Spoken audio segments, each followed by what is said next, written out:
boy. How does my voice sound today? Oh. Oh, and of course, I haven't... Jeez, I'm a mess. I haven't done the light yet. My voice sounds bad. We're an hour late. Hold on.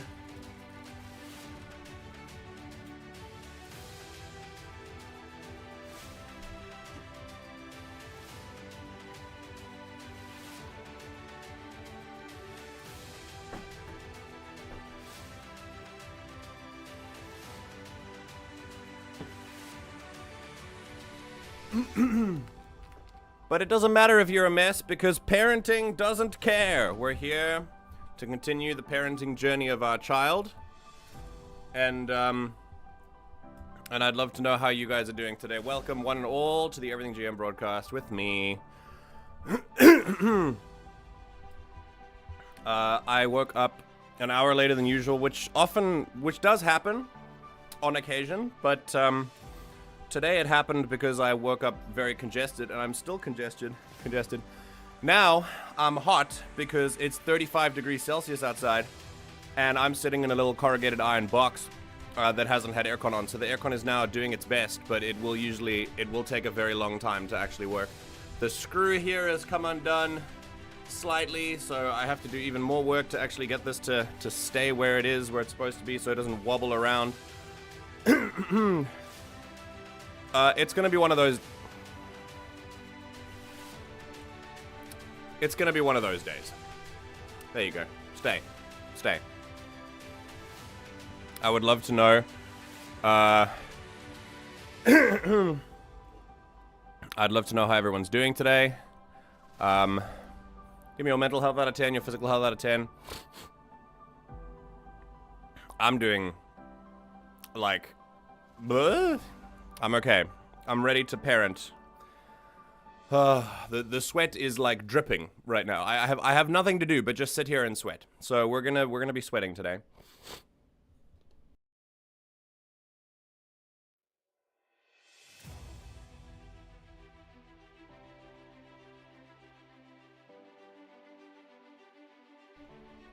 You don't need to hear that. I'd love to know, yeah, how's your day been going? And please remember that if you, no matter how you're engaging with this today, I'm happy that you are, and I'm glad that you're being here. Yeah. I hope that you are, well, whether you're watching the VOD in the future, whether you're watching live, whether you're lurking in chat or not, I just appreciate that you're here, so thanks for letting us explore and experience this this story together. The story in question is trying to stop our child from getting bullied, or at least trying to get them to manage their bullying in a way that doesn't lead to them going over the edge. So I'm really looking forward to this. I'm looking forward to the pain. It's going to be painful. I know it is. Taters, Alferg, Ember, Baron, Zareth. Hello, everyone. Been doing alright, prepping for season 0 of a 1 to 3 session RP set in the same world as my psychological horror story, which will be fun. Oh, cool! We're using no system, just my rules and vibes. Ember, I hope... You said you were planning a session 0, which is great. I hope that in the session 0 there's a lot of establishing of trust, because with no system... there needs to be even more trust between everyone that you guys want to tell the same kind of story. Otherwise, things are gonna go all over the place. So I hope that you I hope that you're cool with that. It can be really good. It can be some really memorable fun. So I really wish you well.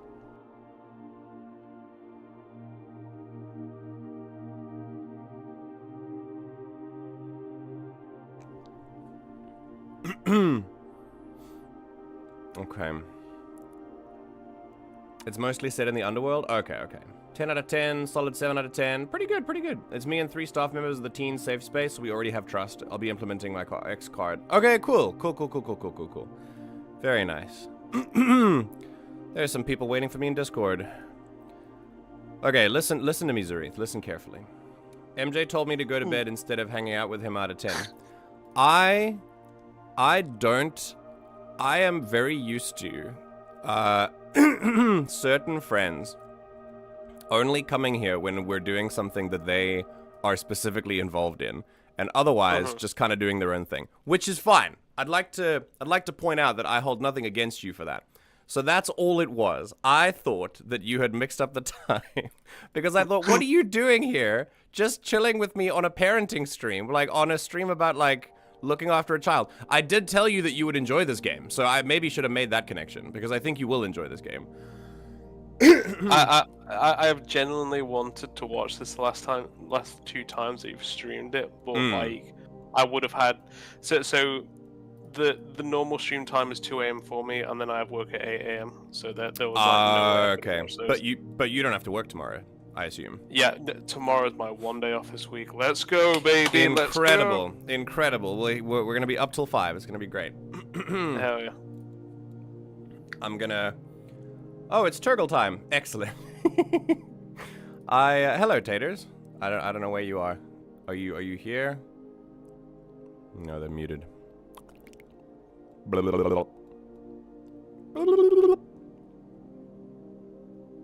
I'm singing the song of their people, but they're not.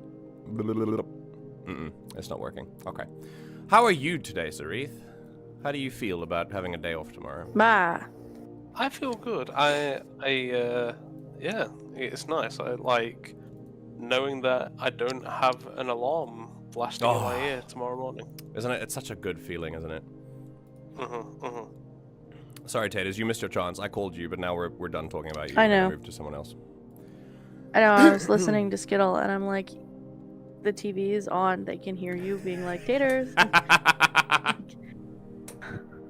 Skittle, you gotta get your shit together so that I can talk. He's talking to me. Directly to you, yes.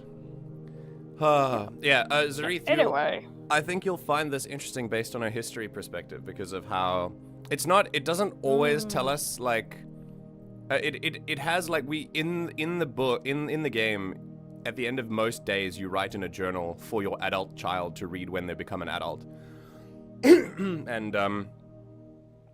and a lot of inside the journal talks about like the life that people led in this part of the history and stuff like that. So yeah. Like I said before, this is about Lebensborn children, and we're in 1951 Norway, which is still reeling from German occupation during the war, and as a result is incredibly xenophobic towards anyone of any kind of German descent ever, and it's interesting because all of that is coming down really hard on our adopted child. Alright, so, without further ado, we're gonna start it off then. Whew, I am feeling a sickness coming on. And I don't really know what to do about it. Down with the sickness? I mean, physically, yes. The music. Incredible. Hold on, I'm gonna MJ, I need you to know, like, how much I'm holding back just talking about, like, like, specifically my World War II knowledge about Norway. Wait, no, this is why you're here. This is your purpose. Tell me.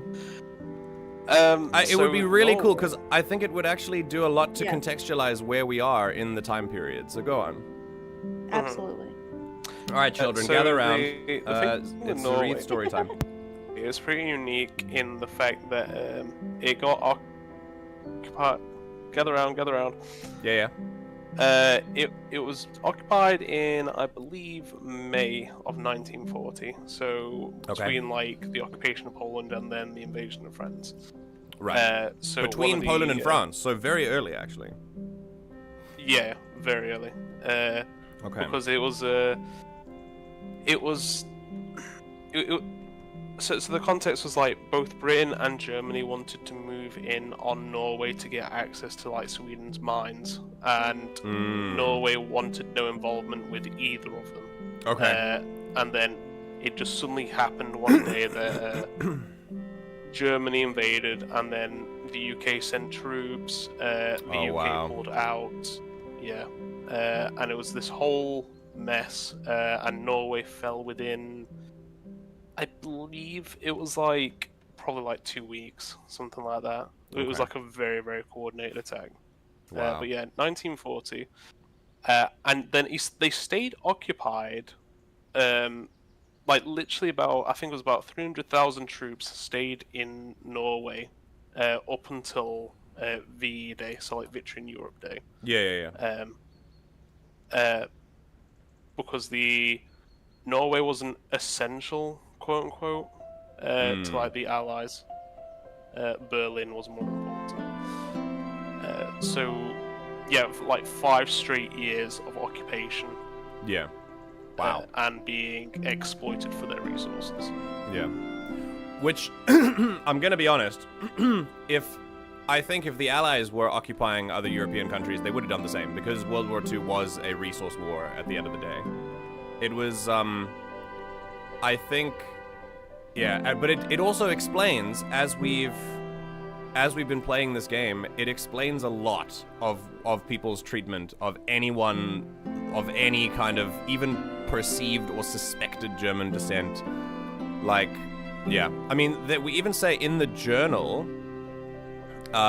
which I can't click to now, the journal itself says, the journal itself talks about how any people in Norway who dated or fell in love with or had children with German soldiers was very often seen as a Norwegian traitor, and it was widely seen by the common people as an act of treason, which is just, I mean, just so sad for the children that come out of relationships like that. Yeah. Very, very, very sad. So yeah, thanks, Zareth. It was an amazing history lesson. Appreciate that. You're very welcome. Alright. Thanks. In 1822, the UK passed a law giving legal protection to certain animals, meaning that when Harry Potter takes place, they've had more rights than house elves for around 170 years. Alfred, that is not about Norway in the 1900s, but that's okay. That's an interesting fact. Also, Winston Churchill was a moosev racist. Thank you.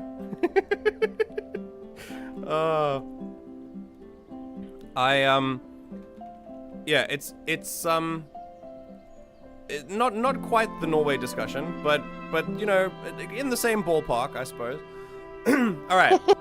Either way, what we were where we last left off in the previous episode of this game, we sent our child off to school for a couple more days, only for their backpack to get torn up and them to get sent into the closet out of terror, because after we wrote a letter to the teacher in response to the backpack, the teacher made her hold the letter up in class, read it aloud, called her a snitch, and then had her stand with her hand up for the rest of the day.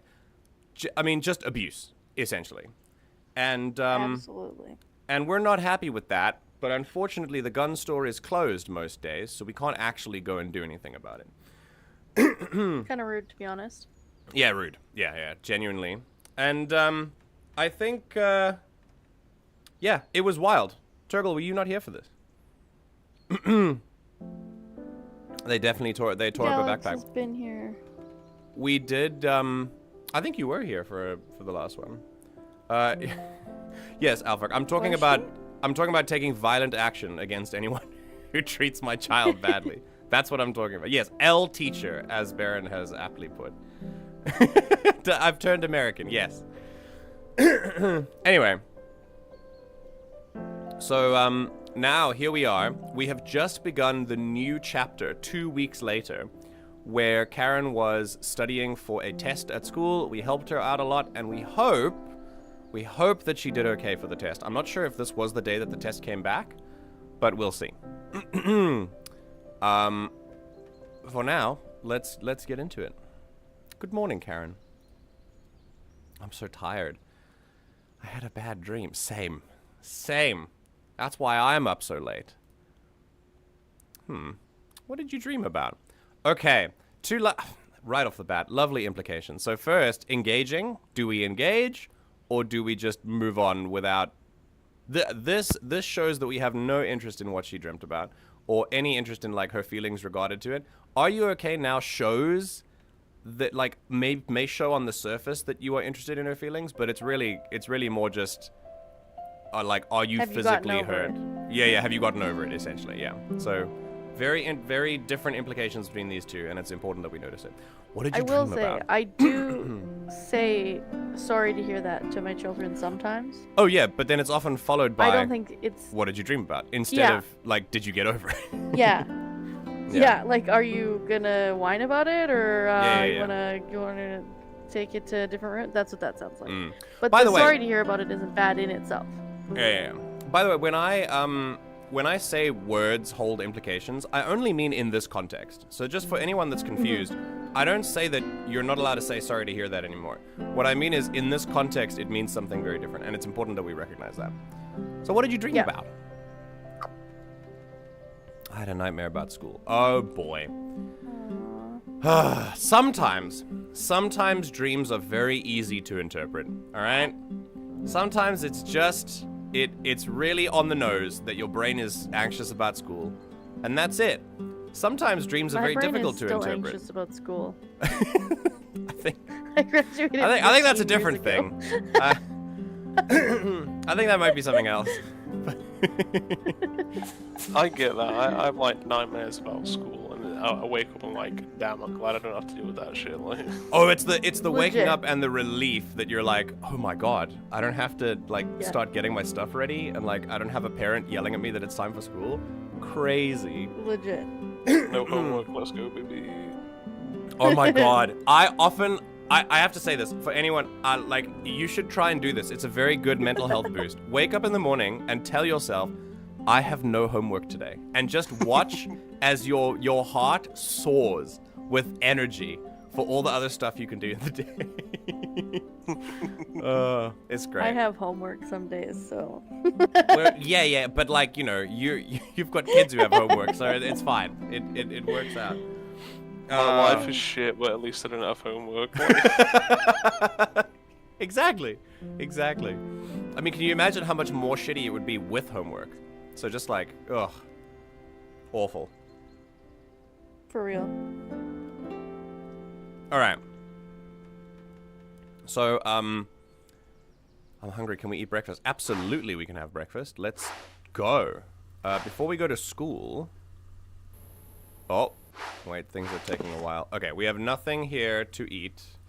We need to make something, alright? No, it's fine. We're gonna cook something. And then here you go. Very nice. Come on. Yum! Very good. Okay. Oh, I hate these musical cues. Could you maybe walk me to school today?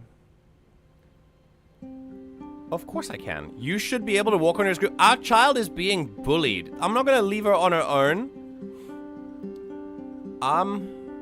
This feels like I'm trying to rush her. So, and I know what's wrong. So I'm just gonna, I'm just gonna not, I don't want to turn it into a thing where I engage with her. She very clearly is distressed. Of course I'm gonna walk you to school. Really? Great! That's the first time she smiled in days! Shit! You know, it's important, I think, to note, when a child asks you for help with something that they can do clearly on their own, it's not actually because they need help. Yeah, it's because they want your company. Of course. They want you to want to do things with them. Yeah, which I do. I very much do. Yeah. Alright, we need to buy, I knew you knew that. I was just saying that. No, of course. I think we need to buy some more of this stuff, but I think an instant meal would probably be good. I'm gonna buy one of these just for... Yeah, we're a little bit hard done by, but it's okay. Maybe we should start buying porridge once in a while. The porridge is not very filling, that's why. Anyway, look, our uniform is so cute! Thank you for walking with me. This is actually quite cute. I like this response. I don't know. I feel like she would laugh. That is cute. Yeah, let's I don't know, maybe.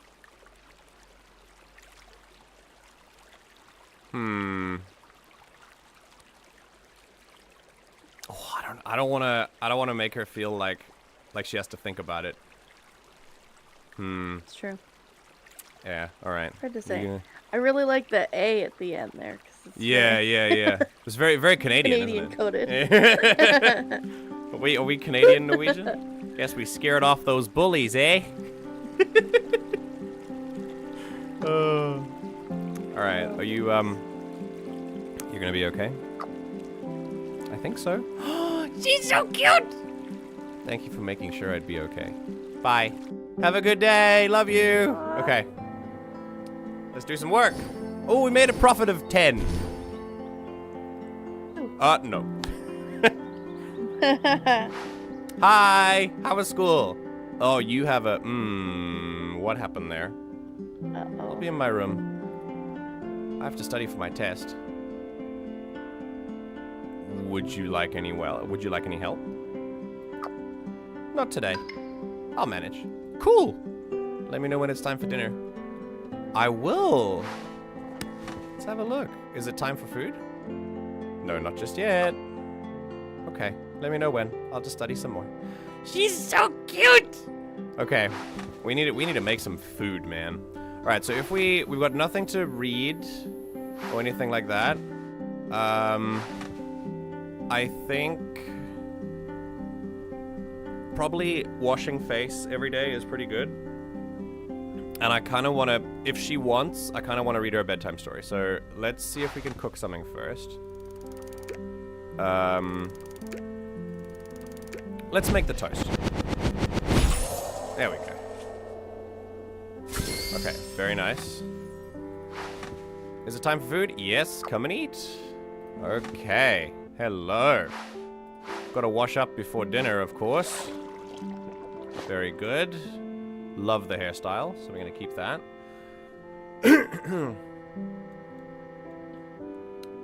Funny that you mentioned American schooling. Playing 7 Days to Die with the boys, and we're currently going into a school. Okay. What is 7 Days to Die like? How does it play? Is it a survival game? Oh! Not me expecting a cute, whimsical drawing that my child made in her safe shelter, which is home. But instead, we get this shit again.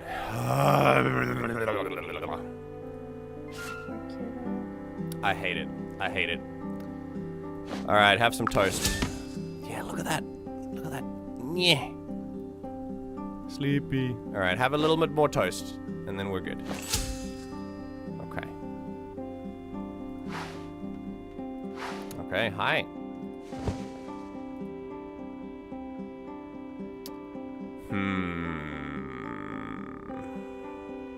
How do we broach a topic?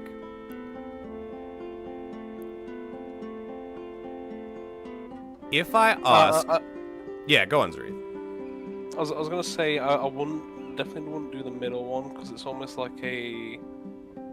Can be misinterpreted as, like, almost like a bad thing, like...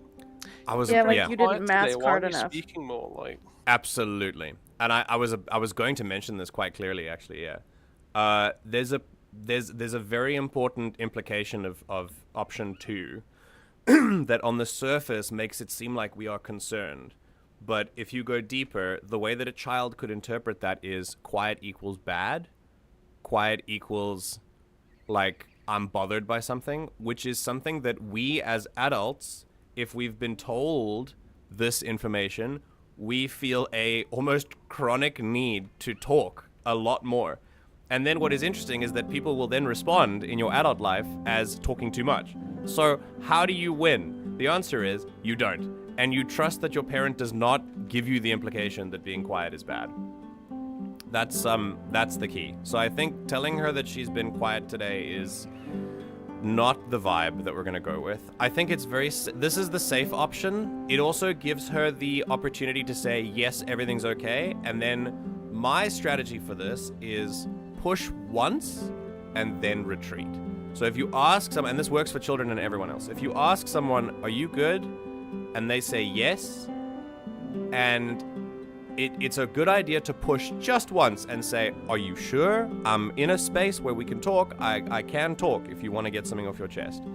And if they still go, I'm really good, then pull back. And that's a boundary. Respect the boundary. If you don't, especially with a kid, a lot of kids just need to know that someone is like trying to push across to try and get through to them, but not in a way that violates their boundaries. So as soon as you realize that they're very serious in setting up a boundary, it's very important to respect that boundary. Number 3 is not bad, but it's also assuming. So I'd rather not assume, and I'll be more general to ask if everything is okay. Now, obviously, I can tell that everything is not okay. Really, the best option out of all of these 3 is, hey, Karin, what is bothering you? Because it communicates to her that I already can see that she is bothered, and I would like her to tell me what it is without judging her for being quiet. That's what I think. This is what number 2 wants to be, but it has an unfortunate implication. Okay, is everything okay? Not really. Okay, good. Let's talk. It's the kids at school. They're so mean. One of them kicked me in the leg today. Jesus. My gosh. Get the gun. Yeah, no, exactly. We're literally going to the gun store. Okay. Did you tell someone we've already tried this. It didn't work. So instead I'm going to ask if she's hurt. Are you hurt? My leg is fine. But I wish they'd stop.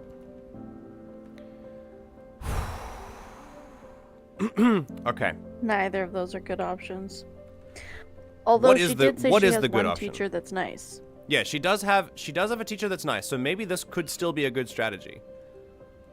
Yeah. What would be your response in this situation? Because I honestly, it's tough.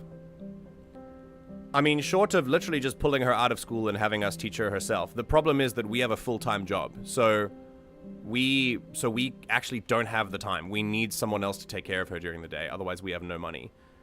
So what would be your advice to her in this instance?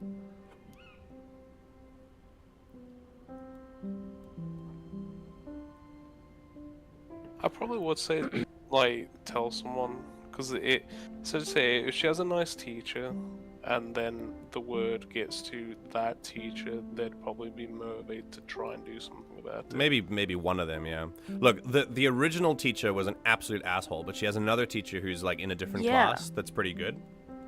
So maybe which she makes can me tell. wonder, like, yeah, what is the reason that the letter didn't go to that teacher? Oh, because her homeroom teacher is the bad one. And the other teacher is like an extra teacher that sort of fills in. Yeah. I think... Yeah, see, it's hard. Yeah. Look, avoiding is a valid way as well. Like, it's not awful. Yes. So, keeping your head down, if it's this bad and they're kicking you, like, keeping your head down and just moving through life and trying your best to just keep moving forward is often a very valid tactic. It doesn't stop things, but it does a little bit more protecting of yourself. If you try your best Yeah. I agree. My only thought on that is just that she's probably trying to do that already. Yeah, that's why I'm not going to. She had us walk her to school because she didn't want to get beat up on the way to school. Like she's doing the things that she can, I think, to avoid them. I don't think she's seeking them out and being like, hey. No, of losers. Course. Yeah. Like, absolutely. I think they're finding her for sure. Yeah. Okay, so we're gonna tell her to tell someone at school. There's got to be someone. Mr. Berg, you said he was nice. Yeah. Tell who? The teachers don't care.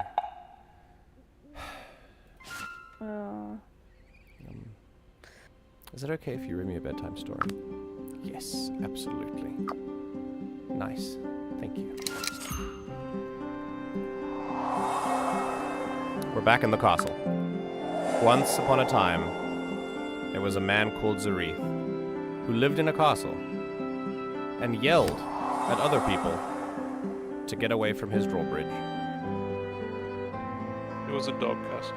It was a castle made entirely of dogs. And he ruled over the dogs in a benevolent manner. I'm picturing like a cheerleading pyramid, but it's all German shepherds. He held parades for the dogs every day. All right. Here we go. New journal entry. Except for those with allergies. No, I have allergies. I stood on the parapet and just watched them from above. It was fine. 12:09. Too scared to talk. I do understand why your mother might be too scared to talk. Young women with children by German soldiers have a difficult time. So, Zareth, if you're not up to date with this, Karen's mom gave her up for adoption when she was born because she had a baby with a German soldier. And obviously that was seen as, like, treason. The German soldier we have no idea about, but essentially her stipulations to the adoption agency were, I want nothing to do with this child. I don't want to hear who's adopting her. I don't want to hear how she's doing. I just want her gone from my life because of the ruin that it would bring on my life and probably likely both of our lives, like the child's as well, if that came out. So she just completely washed her hands and gave the child up, and now she's here. And she's 7 years old now. We adopted her when she was 3, so she'd spent a couple years in the agency already. And we tried to write to her because Karen asked about her. And we wrote to her and we said, I know we agreed not to speak, but Karen is asking about you and I wanted to know if there's anything you can tell us about her father. And the mom wrote back and said, never contact me again. I told you I want nothing to do with this. And that's it, really. And it really just shows how much of an impossible and such a difficult time that this was for everyone. Well, this was the thing about it, because any country that Germany occupied at the time was sort of like, we drain X country to serve Germany. It's like we're not here to improve you, we're here to improve ourselves, kind of thing. Yes, it was occupation and it was conversion. So you'll in France, for example, the northeast of France, like around between Strasbourg and like up north, the city of Strasbourg, which I've been to, so it's actually very interesting. You can see Strasbourg is on the border between France and Germany, and it has been occupied by the two countries for quite some time over history. And you can literally see how, as it's been occupied, the architecture has changed as you go outward from the city. So the middle is French, then across the river is German, then French again, then German again. It's like, it's crazy. It's so interesting. But that is what happened. Like you said, when Germany invaded, especially during World War II, it was to add to the German Empire. They had no interest in what was going on in the country. They just wanted the resources of the country. So, yeah. And well, then... The thing I was going to with, like... No, go on. Karen's mother, it would have been a case of, like, as a average Norwegian citizen, she would have been living this sort of, like... I don't know, maybe food was hard to come by, maybe... Yes. Medical issues were a thing, whatever it was, and then suddenly there is a program where it's like, oh, hey, we're looking for women that, you fit the bill. Yep. That's what Lebensborn children were. We can give you top medical care, we can give you, like, rations, you can live in comfort. We just need you to, like, help bring about the next generation, kind of thing. Yep. So they go, they live this fancy life, they have a kid, everything seems fine. Suddenly the father gets called to some other country, you never see them again. Yeah. And then suddenly the Germans lose. Now the war's over. And then this life of luxury is just gone. And then you are ostracized by a community for being a traitor. Yep. And you have a child that... It's a mean way to put it, but at that point, they no longer give you the benefits that they originally did. Yes, yeah. No, absolutely. I don't know if this mother particularly thought about her child in that way as a benefit for her lifestyle. I think the child, the child was probably, for many people, in the Lebensborn program, children were just, like, having children was just the condition of your service. They didn't directly attach the benefits, but it was, we'll treat you well just as long as you have kids, because you, like you said, you fit the bill. There's actually a really good point that we haven't talked about yet, and that is that the reason why people may have even partaken in this Lebensborn program was not because they supported, like, the Aryan ideal, but because they were, like, occupation wrecks a population in any context. And this occupation was no different. For Norway, it was 5 years, as we've already explained. And so have this 5 years of being an occupied territory where everything is rough and you are struggling constantly, and then the occupiers come in and go, hey, we're gonna give you medical care and food, as long as you take part in this program. Like, I would not judge anyone for taking that. If you were desperate and starving and in need of medical treatment, like why not? Desperate people resort to desperate actions. And I highly doubt that many of the people who were part of the Lebensborn program were actually fully aware of the implications of what they were doing. I'm pretty sure they must have hidden its true, like, nature from at least many people, if not most. But yeah. And now, because remember that the whole, like, Aryan model to the rest of the world, the way that the Nazis truly felt socially was only really discovered by people at the end of the war. Like, after the war ended was when when Russian tanks rolled into, like, some of the concentration camps. That was some of the first that people had ever known that this kind of stuff was going on, and that was near the end of the war. So and the rest of the world only found out much later that it was actually going on, and it was to the extent that it had gone on. And so now imagine you have no idea that this is happening, and then you engage in this program, and then the program ends, and then it comes out that this is what you were actually supporting, and this is what you were a part of. I imagine there'd be huge guilt for anyone who took part in it. Sure. It was a rough time. Sorry I ain't talking much. I've been working up on RP stuff. That's fine. That's totally cool. Like I say, I don't mind how you engage in this, just as long as you're enjoying it.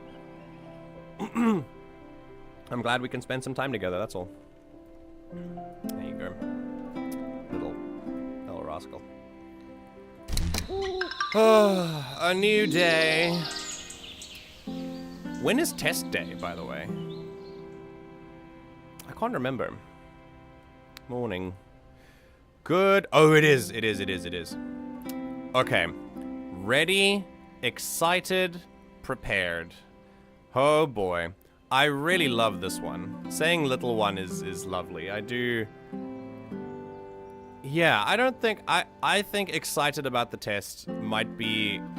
I wanna do my best in this moment to do exactly the opposite of what happened to me.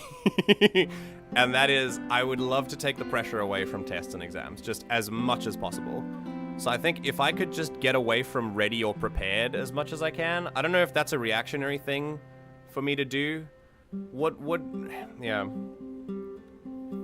I don't know. Test day is today. Yeah. It's definitely today. Taters, what do you think? I'm deferring to a parent. Do you check that they're ready? Do you ask about excitement?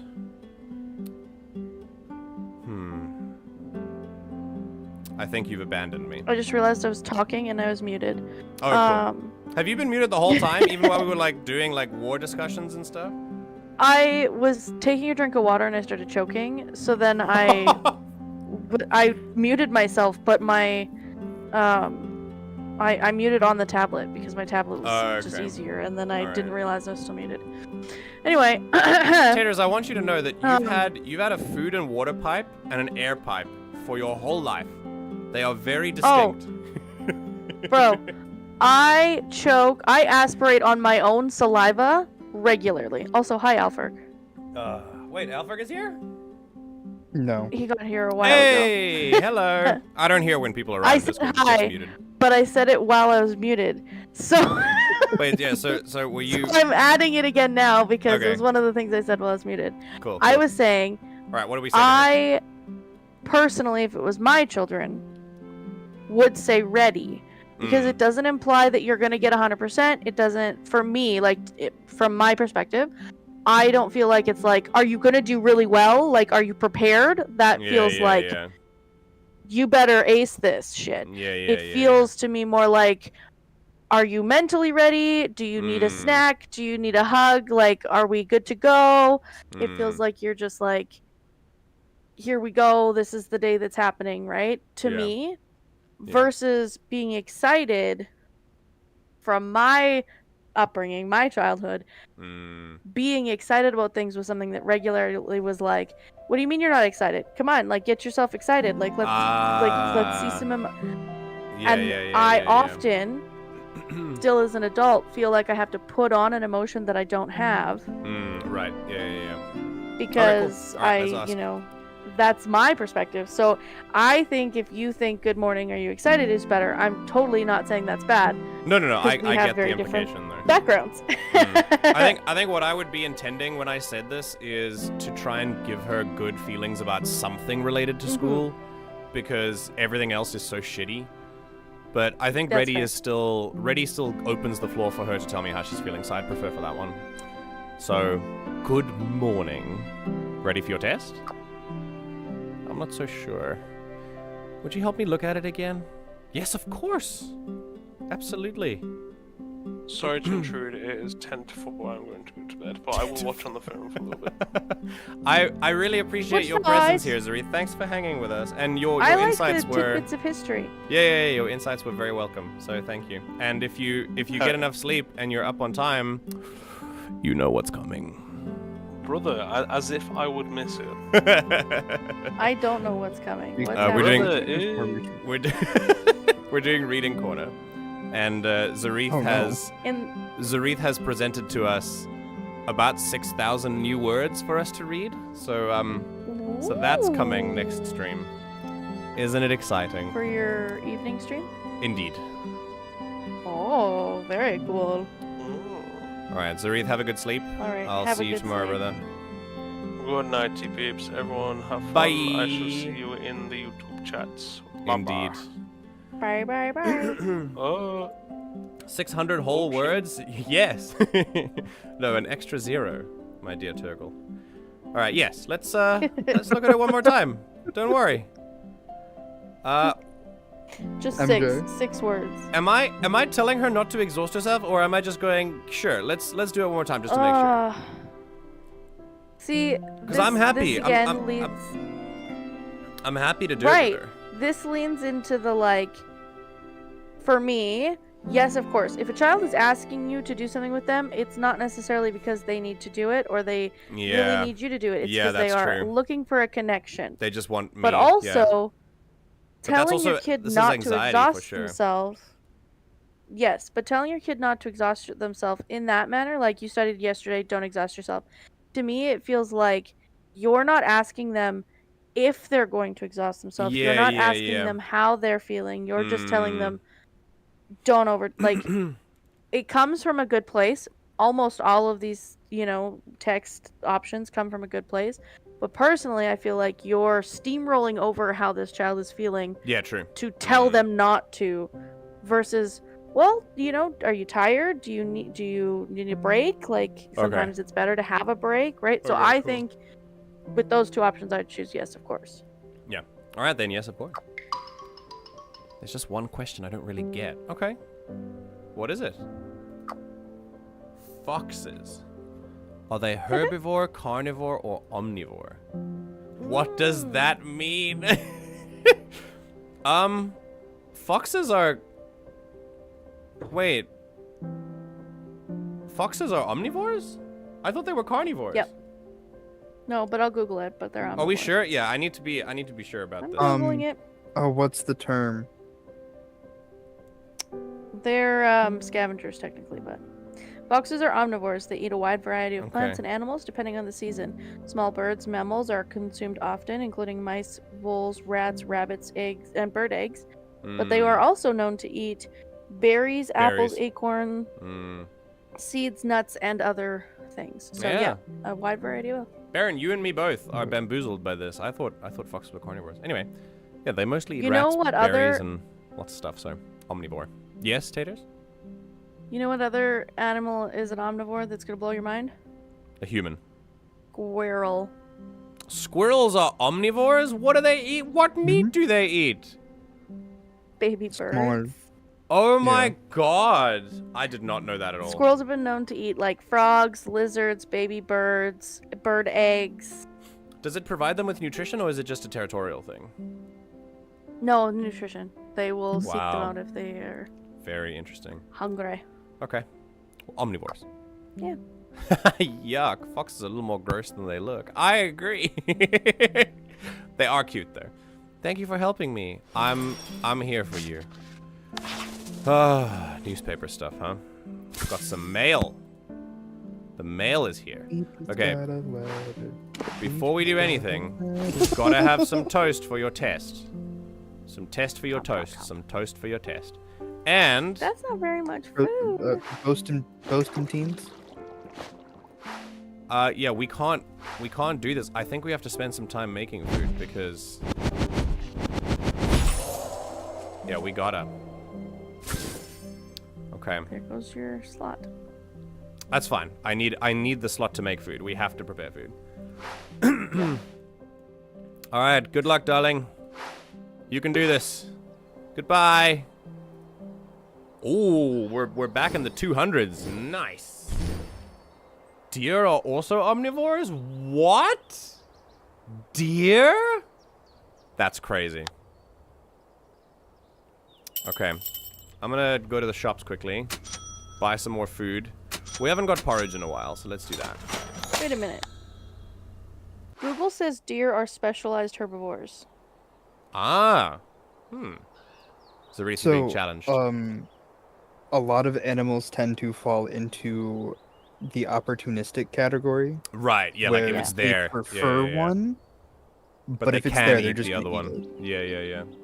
Alright, let's see how she did. Hey, I did really well on my test! Yay! Mr. Berg gave me a B+! Yes! Amazing! Incredible! That's great news. I'm so proud of you. Okay. I'm very sensitive about this. To counter that, I know. But I'm happy to do it my because other thought is she worked hard. Yeah, that's true. That's true. So you could say I'm proud of you in that, you know, you did a good job, you put lots of effort forward, and these are the results, and I'm proud that you put that effort in. Yeah. I'm gonna say that's great news. I am so. But I like 3 as well. Yes, I was also looking at that. I think like putting it in her mind that Mr. Berg is a nice person is good. But I think I'm proud of you is more important in this moment. So I am so proud of you. You did great. Thank you. I like this feeling. I'll try to keep doing well. Okay. Awesome. That will not come back and make us feel awful later on, I'm sure. I think you need to change this child's clothes. Yeah, we're in a bit of a pickle. We need some new clothes. Let's go should we go red? Let's go with this one. I do like this outfit. Nice. Okay. New crafting materials, yeah, I thought that was gonna need to be fixed. Yeah, we have to fix the clothes. Stitch it up. Come on, wear the clothes. There you go. Oh god, it takes 2 times. There's not enough time in the day to fix stuff, alright? I'm just... God. Oh, we can nearly fix the fishing rod. I feel this so bad. Let's do this. Oh, you're tired? Okay, love. Hold on. We're just gonna have a little bit more food. Just have a little bit more food. Yay! We're in the green. Okay, cool. Alright, hi. You know, school can be okay sometimes. I really Learn about numbers and animals and stuff.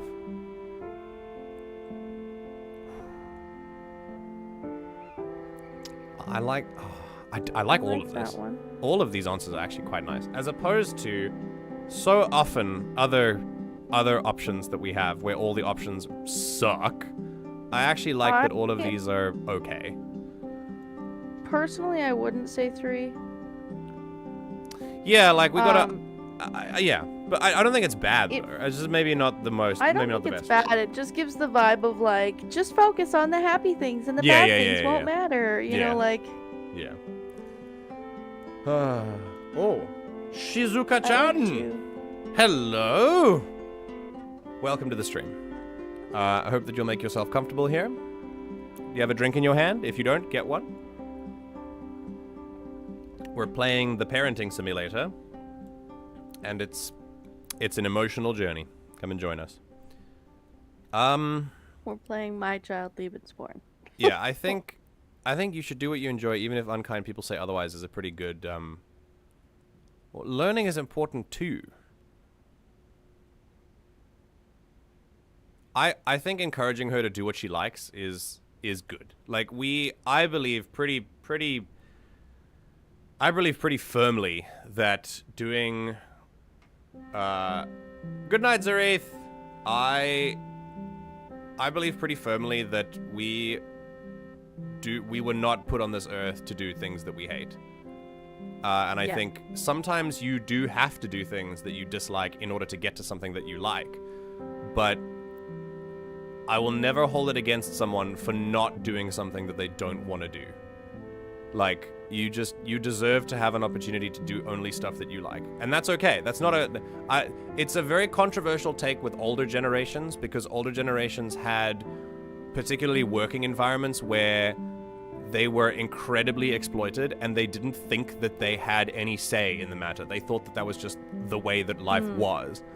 And so for the younger generation to come up and be like, actually, no, we're going to do stuff that we want, they react almost with, I think generational envy is a good way to put it. Like, why do you guys get the things that we never get because we didn't think it was an option?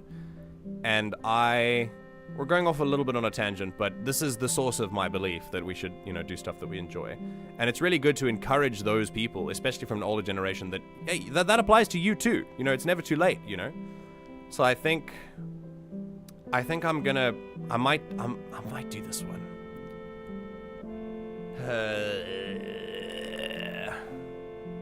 I like number 2. Oh, you were greeting a person. Sorry, you were bullied. You were bullied into sleep. Apologies. Sleep. Yeah, let's do number 2. Alex said she needs to go to sleep too. Okay, goodbye. Sleep. Go away. Everyone sleep.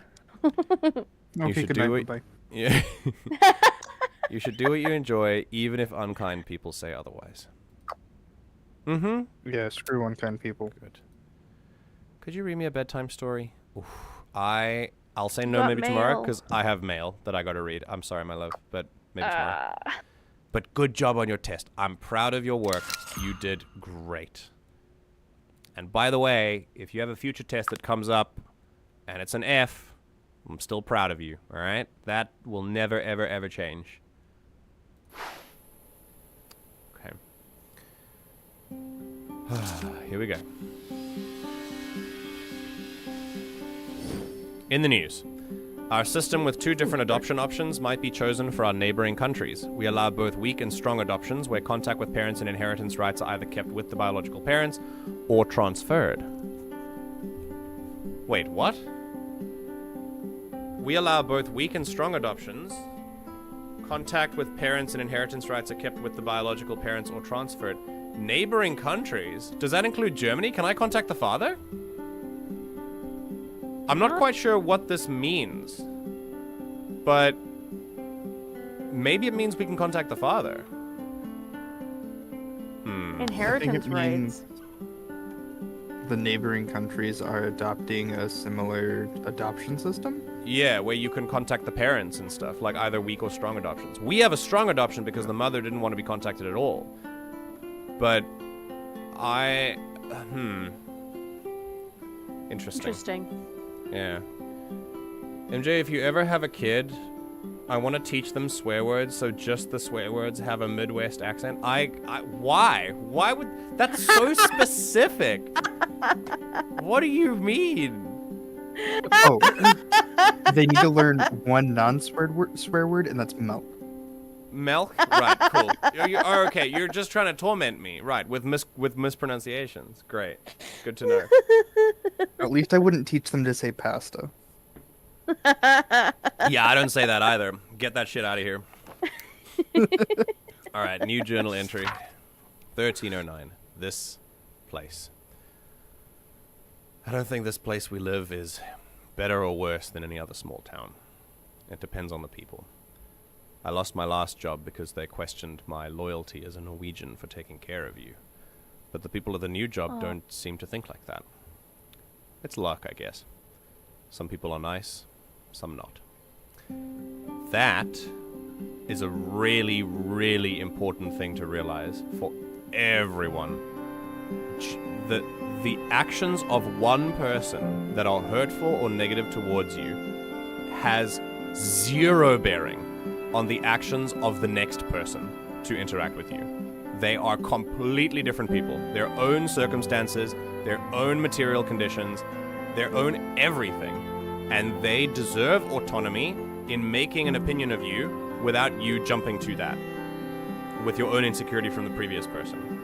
This is a really good opportunity to remind yourself of that. When you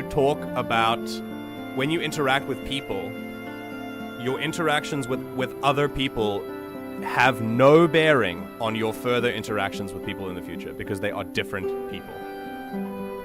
Context matters, of course. There are some people that are directly related in many ways. But generally, you have to treat people as their own autonomous beings. And I think I really admire this person, the character that we're playing as, the parent, for having this kind of awareness of how people work. That some people are nice and some not, and that's just it. And it really depends on a lot of factors. The people that are not nice, it doesn't mean they are doomed to forever be not nice, capital. But it is often just where you end up. Like, one job they didn't like you, one job they do. That's just how it works. And it depends on a lot of different factors. Also, this is crazy. I just want to point that out. I skipped over it earlier, but I want to highlight that adopting a child and then you're actually, for adopting this child, instead of letting them die in the system, you're actually not a loyal Norwegian. Absolutely insane. And you'll lose your job for that as well. Absolutely insane.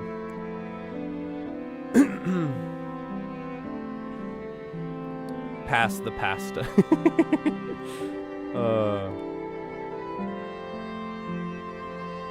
Wait, you have a sunburn? Wait, why'd you get sunburned? I literally was in the sun for like 10 or 15 minutes today. Oh, okay. We're pretty sure I'm allergic to the sun because my grandfather was allergic to the sun. Okay. I know. It's like the whitest thing I could say about myself. Just add it to the list. I'll just keep adding. Yeah. He was legitimately like allergic to the sun, and when I am in the sun for just a few minutes, I get like raised bumpy rash. Like it looks like a sunburn, but then when you get close to it, it's like bumpy, like little tiny bumps. So we think that I'm allergic to the sun. So it doesn't take very long. Like I'll be like lobster red in 10-15 minutes. Yeah, I get burned pretty easily. And I'm allergic to a lot of sun. Yeah. I'm allergic to a lot of sunscreens because they all have coconut in them, and I'm allergic to it. It's a whole thing. Anyway. Sucks that you lost your job. How have you made it this far? I made it 33 years? Yeah. I don't know. Like, how... Something should have gotten you by now, you know? I genuinely think that might be the most motivating thing for you. That just, like, you are still here, and that is a testament to your resilience. Like genuinely. And I think this could be applied to lots of other people. Like, I think just... Man, it's great. It's great. I'm pretty sure the only reason I'm still here is just sheer spite. I refuse to let the Grim Reaper take me early. Yeah. All right. Good night, my dear. Another day it is. Oh, it's Friday! Yay! And then one more day till you can go play with Liv. Hell yeah.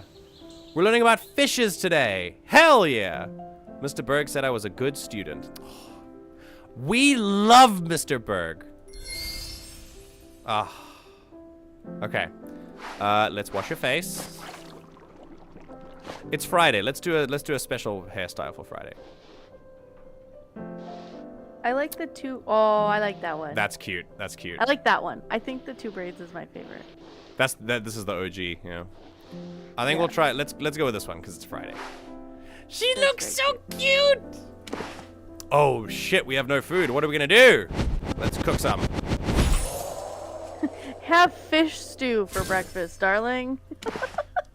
Actually, Koreans have stuff like this all the time for breakfast. Koreans do not have, and many other countries have this as well, especially in the East.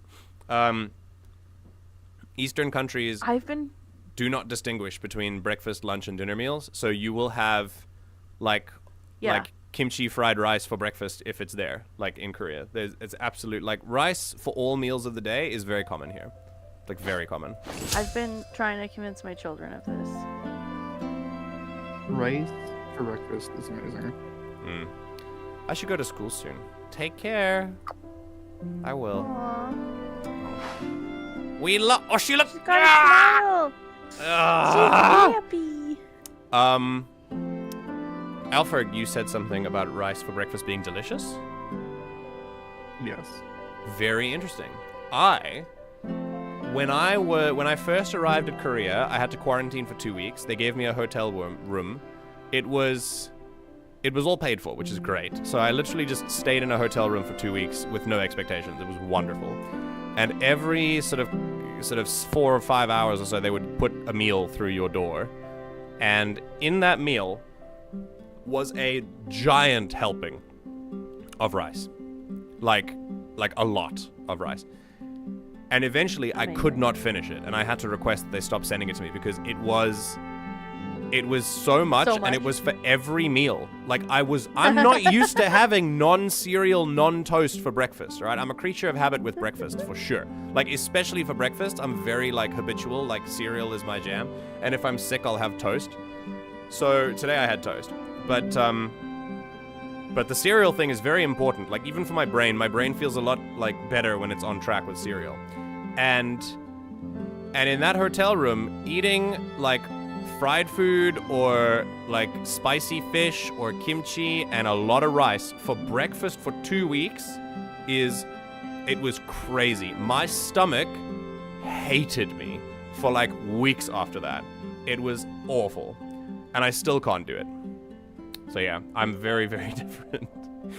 So up at 3 a.m, talks about random World War II nonsense, falls asleep in the YouTube chat, refuses to elaborate further. Night. Good night, Zuri. Thank you for being here. Speaking of Friday, I had a teacher who would blast the song by Rebecca Black every passing time between classes every Friday. That sounds incredible. Not even eggs, meat, pancakes, waffles? No, dude. It was cafeteria food. They didn't have any waffles. Wait, are you talking about me? Like what I have for breakfast? Yeah. If it's there, I'll have it, but making it is a hassle for me in the morning. Like breakfast, I like to have something that is as low effort to make as possible. So I don't like making breakfast unless there's someone else there to make it with me. But eggs and bacon are pretty good because scrambled eggs are pretty easy to make for me, so I'll sometimes make those. But you know, bacon and eggs is always good. I like pancakes, but again, only if someone else is there to make it with me most of the time. It's not that I don't like it. I love it for breakfast, but it's more about it's about how just cereal is king for my brain for some reason.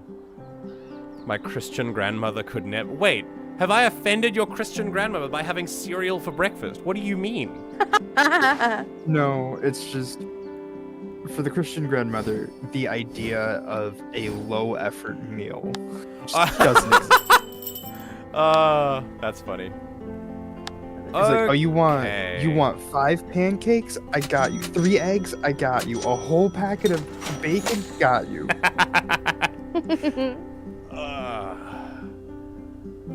Okay. I think... I'm not gonna lie, I'm still chuckling a little bit over how Alferg is making fun of how you said hotel room. Oh, because I said a W instead of an R. Yeah. Hotel. I wasn't making fun of you. I was just pointing it out. I got rice for breakfast in my hotel room. All right, let's go check on Karin.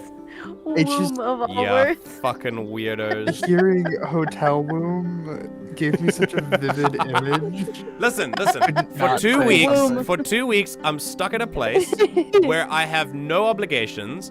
I get fed automatically. And food is just pumped in. And I just get to lie there. 2 weeks. That's literally it. After the 2 weeks you had to. After the 2 weeks, I am ejected. I am ejected into the society. Yes, that's That's why I was laughing. So yeah, like shot out of the hotel door like a cannon. Just very accurate. Okay, hold up. I feel like there's some things that we should talk about. Were you also covered in gross stuff? Well, yeah, all the rice that he didn't eat. All the rice that I didn't eat. Yeah, I was swimming in rice. Yeah. Anyway, enough of that. Shot out like a cannonball. Oh no! Oh, What no. happened? What happened? We gave you a nice, pretty bow. What happened? Oh no. What happened to you? I was just playing in the mud. I'm sorry. Okay, this is punishing. This is a push. Remember what I said? This is so lovely. I'm getting my own lessons, like, immediately illustrated to us. Push once. And if she still draws a boundary and she doesn't want to tell us, we respect that. Are you sure nothing happened? The other kids. See? See? They flocked around me. Some of them started hitting me. But I didn't do anything wrong.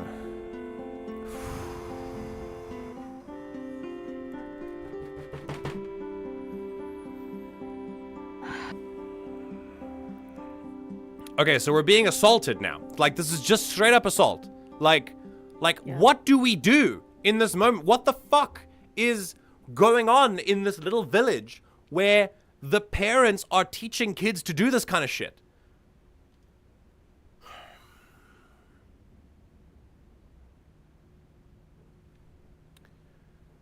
Okay.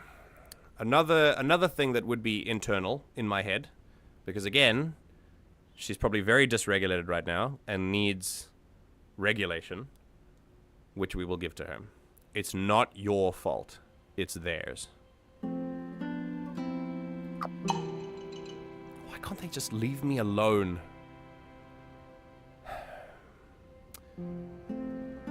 Even though this is the truth, I don't know if...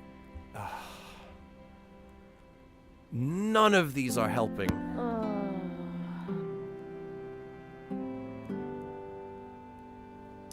None of these are helpful. Keeping away is what, like, she did. She's already keeping away from them. That doesn't help. Don't worry, I'll take care of this is gonna place the expectation on me to do something that I might not be able to do. Like, it might not be within my power. And this one is the most true out of all of them, but really is no consolation for her right now in this moment.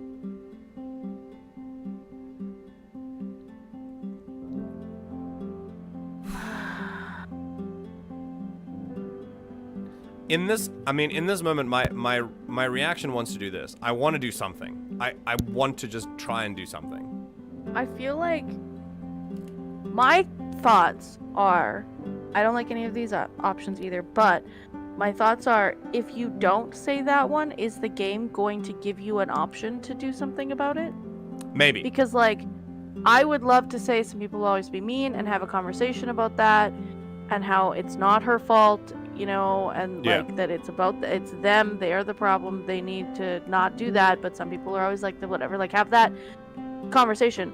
But my concern is if you say that, the game will think that I'm just gonna you're not having that just conversation. Yeah. And B, it's not gonna give you the option to do something about it.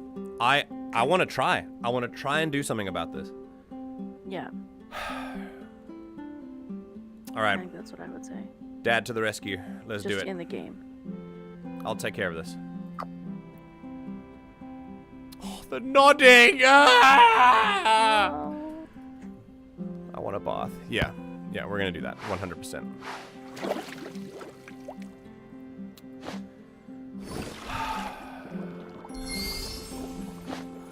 Oh my God! She's bruised! This is a child! She's 7! She's 7 years old, and other kids are bruising her.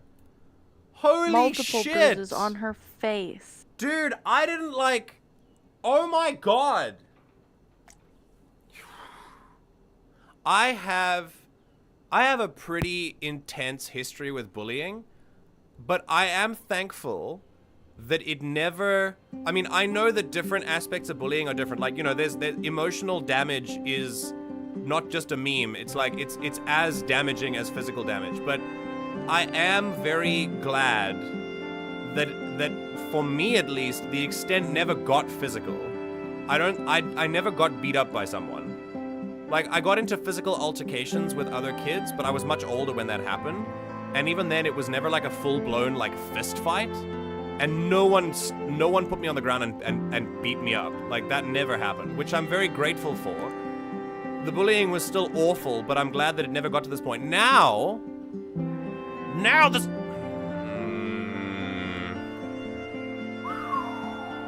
Yeah, I'm with you, Baron. Give her a Band-Aid.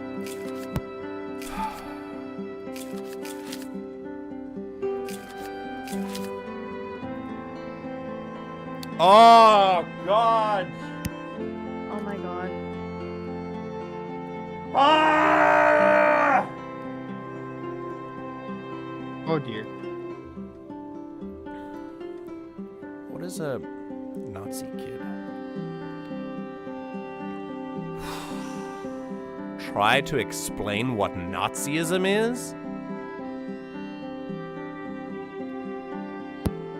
Man, She asked. Again, like... Are we gonna try She asked, and like, what are people telling her at school? She's being I'd beaten rather up be the for one it. to give my kids...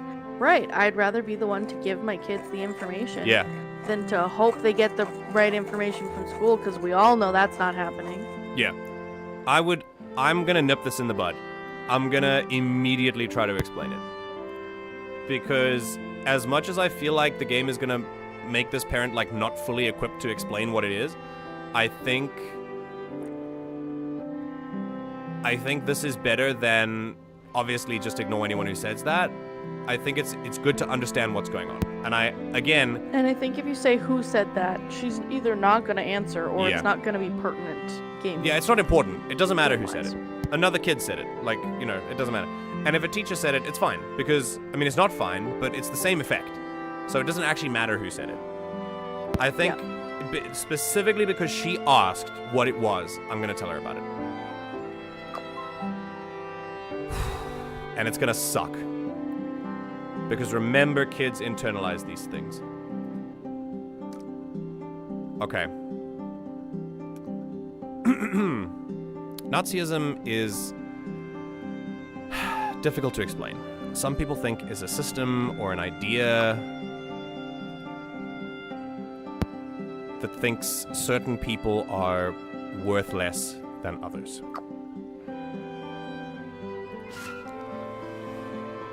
Excellent. Good. Good. Okay. So if anyone should be called a Nazi, it's the bullies in your school is insane. Insane. As much as we totally understand why, because that's literally how they are behaving, it is not the same thing. It's not even close to the same thing. and by doing this, we cheapen the word itself, and we cheapen what it could mean. And I think, this is about us. And also, it's not like they're using this term to hurt her.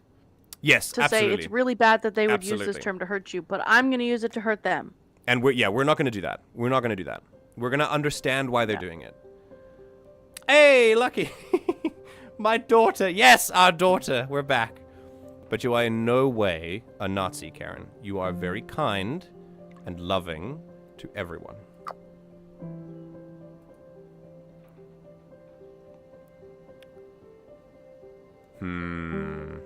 What is the... I feel like this... what's interesting is that if I were speaking, this sentence actually follows on quite naturally from this one. So which one do we go with?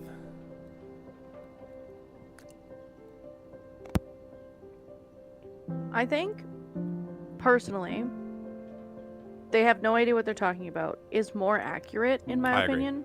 Yeah. Because don't listen to them. You can't not listen to them. Yeah. She's Yeah. literally having them kick her in the head. So Yeah. that's not yeah, going to for work. sure. But they obviously don't know what they're talking about. They are obviously regurgitating things they've heard their parents say. They are obviously, like, they don't know her. They've never tried to get to know her. Yeah. So I feel like that's the most accurate. Okay. So they have no idea what they're talking about.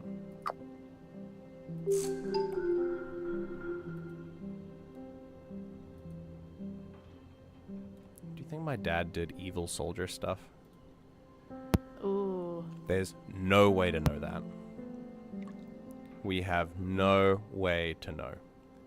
Even though probably he did. Because he's a Nazi soldier in World War II. But that's only statistically. It doesn't. Not all German soldiers were like these mustache twirling villains that we like to paint them as, and I think to paint all of them in that light is to do exactly the opposite of the kind of world we want to create that opposes those sorts of people.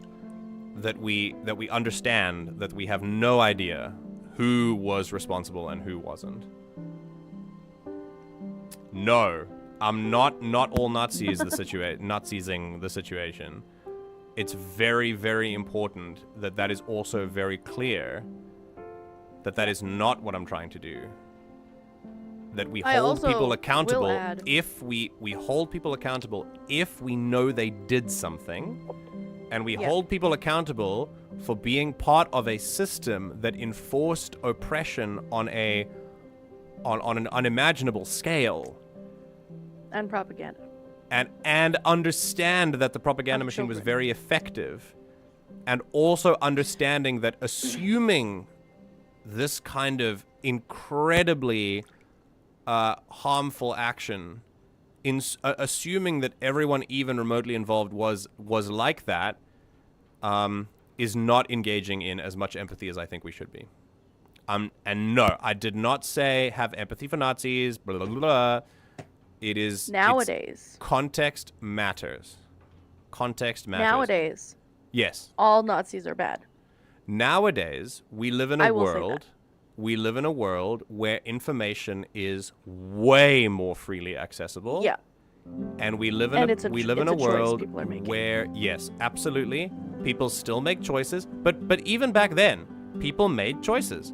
People made choices to do certain things and engage in certain activities, and we should hold them accountable. However, yes, in a system where military conscription is a thing as well, that is a very important context, because then they don't have a choice. Because either they join the army, or they go to jail, or they'll just get killed in some countries. So it's very important to apply that context. In the modern era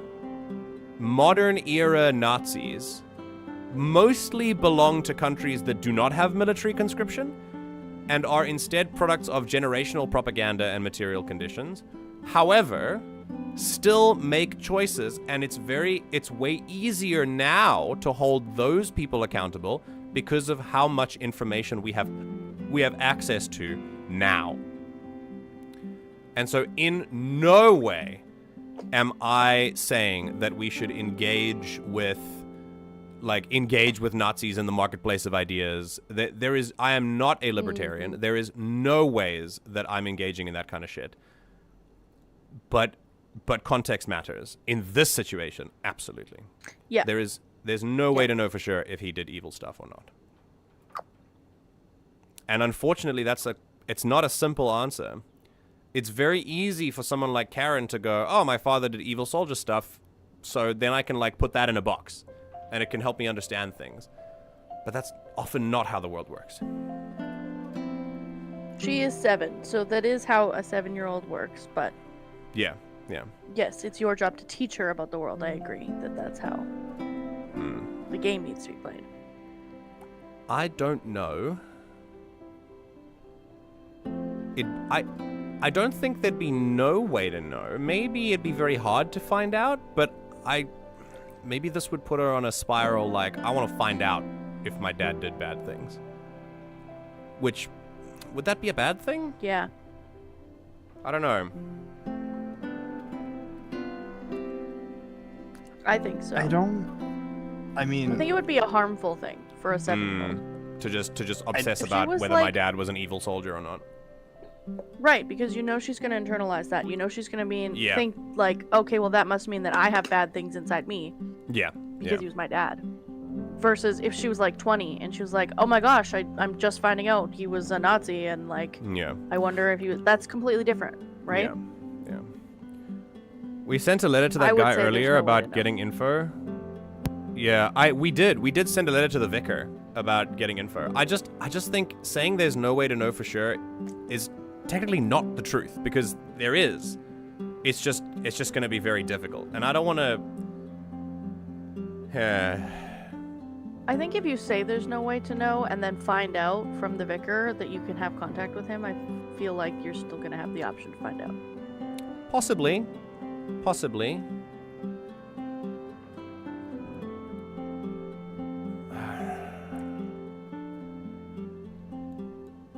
Number 2 is Elias. I don't know if we want to lie to her.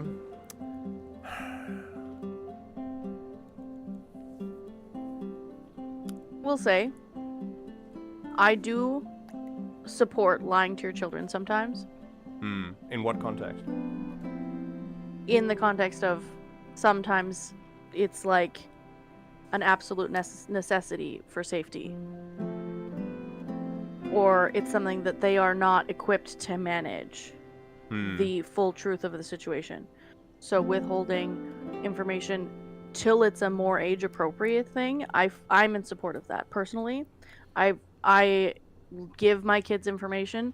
I give my kids more information than other people think that they should have at certain ages. Yeah. Because I know them and I know they're capable of having that information. Yeah.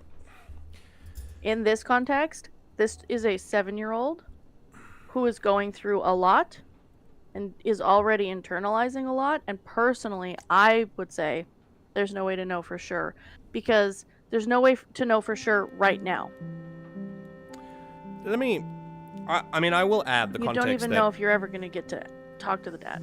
Maybe. There's, but again, a little bit of important context. We did just tell her about Nazism. So, I don't know.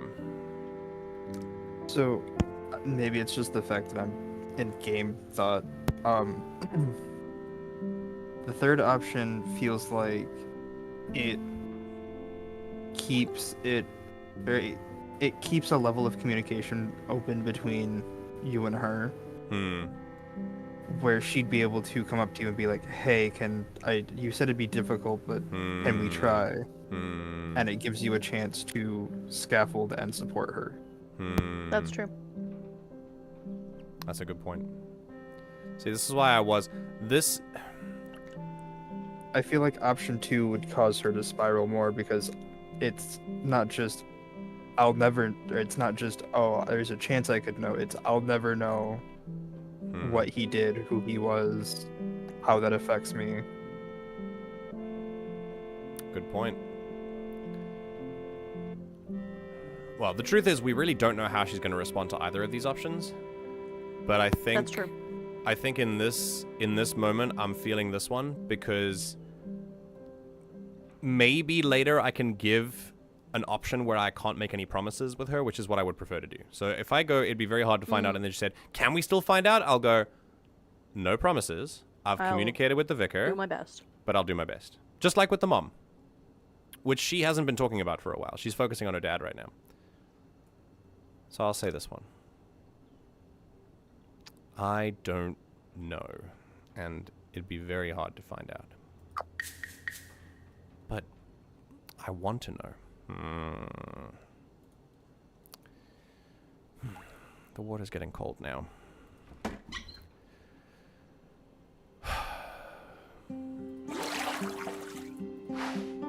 Well, good thing it's a Friday, huh? Those kids don't have to... You got another 2 days. Let's put you on that OG hairstyle, huh? I hate how you can, like... You can do this, and she tries to smile, but she doesn't. It's the most heartbreaking thing. Okay. Have some food. Thank you for my food. Yay, we're full. I just want to go to bed. Yeah.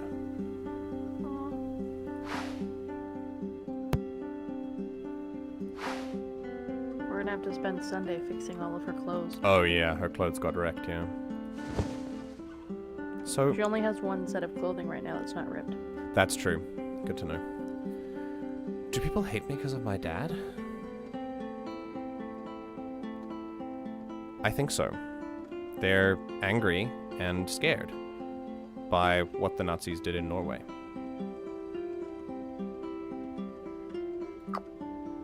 But that wasn't me. I'm a good girl. Why are they mad at me for something I didn't do?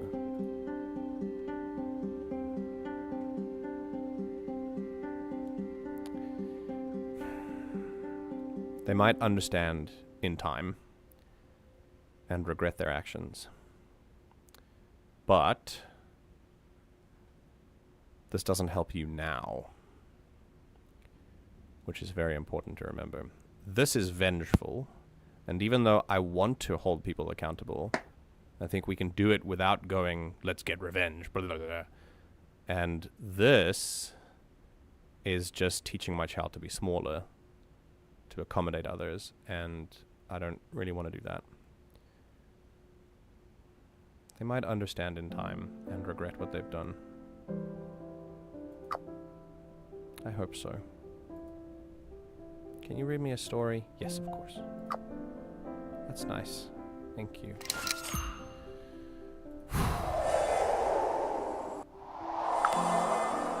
And Zareth and the dog castle lived happily ever after.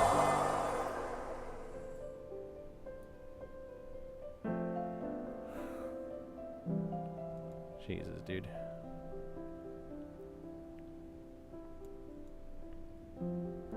Yeah, I think you could take a lot of these answers as deflections, but yeah, at least she's smiling. Yeah. Oh. Okay.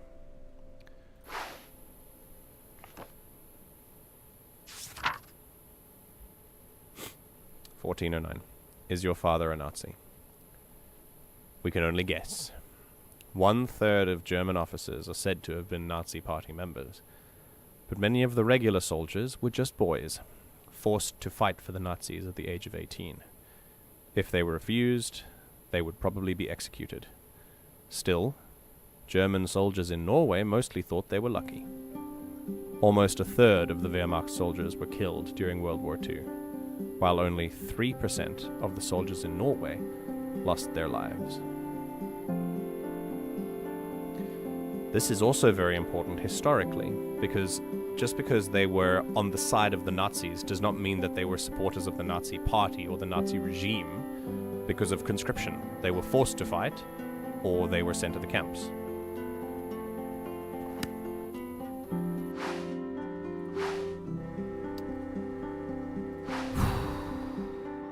There's one redeeming factor about this day. All the meters are full, which is fantastic. Yes. Here we go. Saturday. Time to go play with Liv. Oh, shit! Okay, so what was that? Wait. So that was... 2 weeks? Another 2 weeks? So you Okay. skipped? Alright. Chapter 3. Okay. Alright. Good morning! Can I go visit Liv now? Yeah. Yeah, of course. Let's get you ready first. Oh, okay. Yeah, it's okay, it's okay. We've only got one thing of... Yeah, now? Yeah, all done. Have fun. I'm going then. Bye! Alright, is it Saturday today? Sunday. It's Sunday. Oh, cool! Oh, we got a full day to fix stuff. Okay. Alright, what's first? Fishing rod, because then we can go fish. And we can do, and then it's free. So I think one thing of fishing. Very nice. And then this one. Very good. Fixing things. And then one more so we can have new clothes. Oh, is she back? Oh, she's back. She's crying. Why is she crying? Why are you crying now? Tell... My dear, darling child, what is wrong? Poor baby. Oh, terrible. Terrible. Oh, terrible, no. terrible. We don't even know what happened. Terrible. Please don't do this. And if you want to know why, the child is in their feelings. Let people be in their feelings. Don't push feelings down. Why are you crying, Karin? Liv won't talk to me anymore. Oh, boy. Oh, boy. I wondered if this was gonna happen. Yep. Liv is trying to protect herself. Because by being engaged or by being in any way friends with someone who's being labeled a Nazi kid, she puts a target on her own back. And she wants to try and protect herself. She says she doesn't want to be friends with a troll. Oof. Oh. Okay, again, I would put this on trying to protect herself. Ugh. Yeah, I would say this. She's probably scared of something or someone.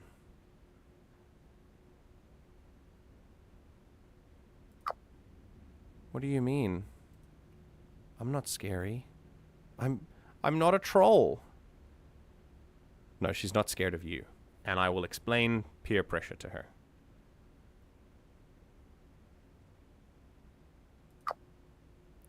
The other kids think you're different, but that doesn't make you a troll.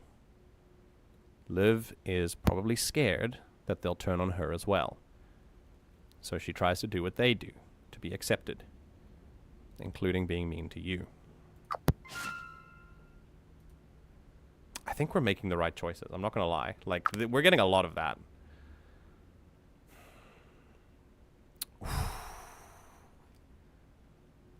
What do we need to do, man?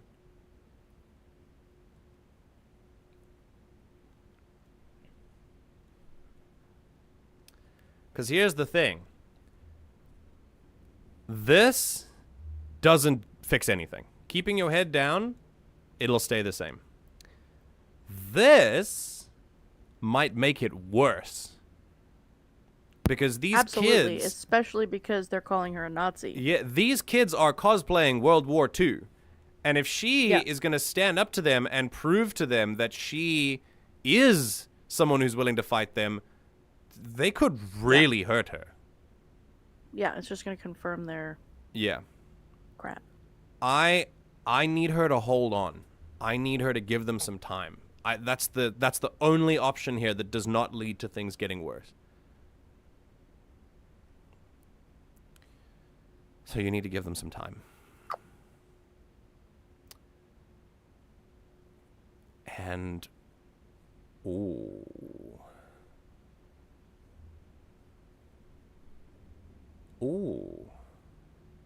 Interesting.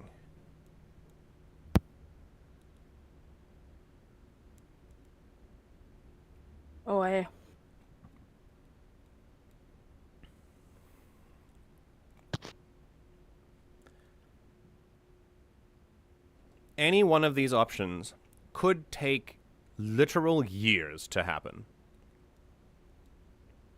So I don't really know which is the best here. I think personally, I don't love and wait for them to realize what a wonderful girl you are, because that's putting a lot of pressure on her to be a certain thing. Like, if she was just a little bit better, they would realize she's not a Nazi. Or if she was just, you know what I mean? Or at least, I mean, it says realize. I think make them see that you're better than them is definitely more of that. I don't like that one at all. That's terrible. Because, again, I don't think anybody is better than anybody else. Yeah. I feel like with that last one, probably thinking too deeply for the game. But with her being so young, she would internalize that wording and probably repeat it. Yeah, absolutely. Which would only wind up confirming what they already think. I agree. I think the game has thought of that. If she goes out and tells people or acts as if she's better than other people, they're going to be like, oh, the Nazi kid is doing so Nazi you things. Are. Yeah. Yeah. Personally, I like the wait for Liv to get her courage back, because it does take courage to stand up to your peers. That's true. That's true. You're not saying anything that's bad. You're not saying anything that's wrong. You're not saying Liv is bad. Yeah. You're saying it's going to take courage for Liv to do the thing. I'm thinking one or two. I think this time I'm going to go for one. Just because this, like I said, this might not take as long, but this will take ages. Because the kids are being actively weaponized against her. And so this could take her entire school career to actually happen. It might never happen. It might never happen, yeah. And this is more likely, I feel. So we just got to wait for Liv to get her courage back. Okay. I hate this. It's not fair. You are 100% right. If she doesn't want to be my friend, then I don't want to be her friend either. Well, that's fair. How did your choice simultaneously soften and harden her heart at the same time? Yeah, very, very interesting. I found that interesting. Okay, how's she feeling? Oh! Did you make a fishing rod? That's so cool! Yeah. We get to go get some free food. Okay. What? Oh, nothing. You can keep studying. Okay. Oh, you get to actually, like, play with her and stuff. No. We're making food.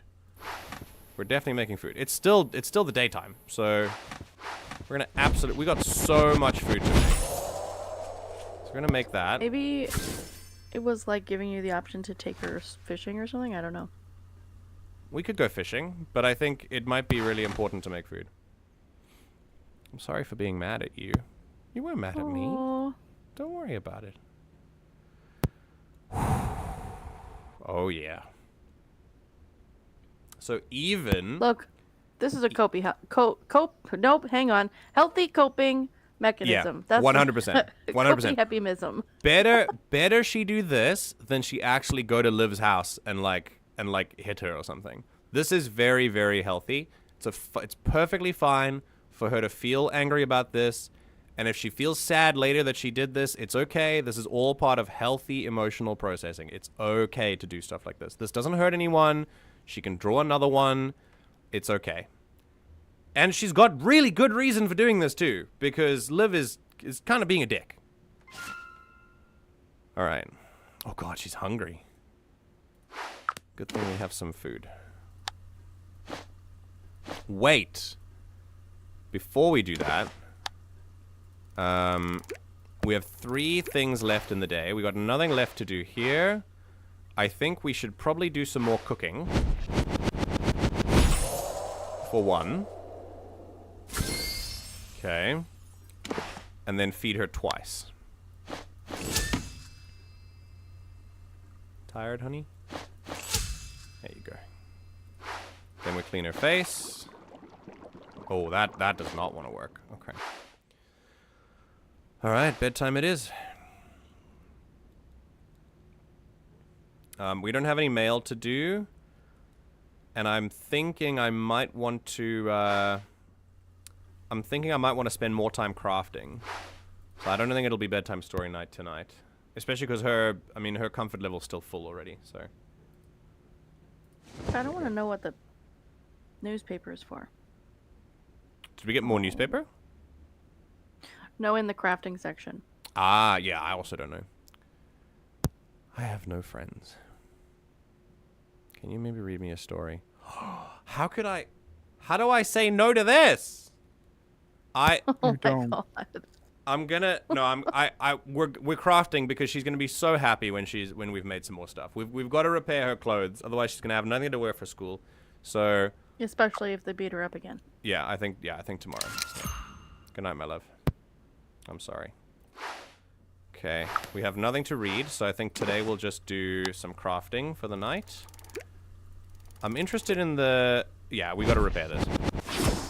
Oh, wonderful. Clothes are fresh again. Awesome.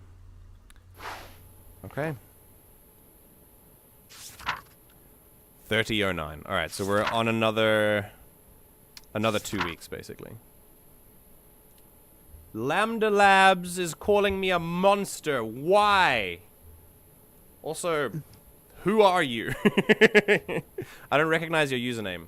But welcome to the stream, and enjoy Parenting Simulator. The deadliest war. World War II was the deadliest war ever recorded, killing over 60 million people. A mere fraction of that figure, and still very sad, 10,000 Norwegians died. But many were civilians. The occupation was hard. We had little food.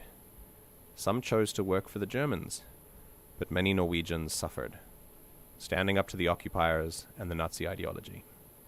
It cost people their jobs, and sometimes their lives. It is no wonder the hatred that grew for those who were seen to choose material comforts over the fight for freedom and loyalty to their family, friends, and nation. There's a lot of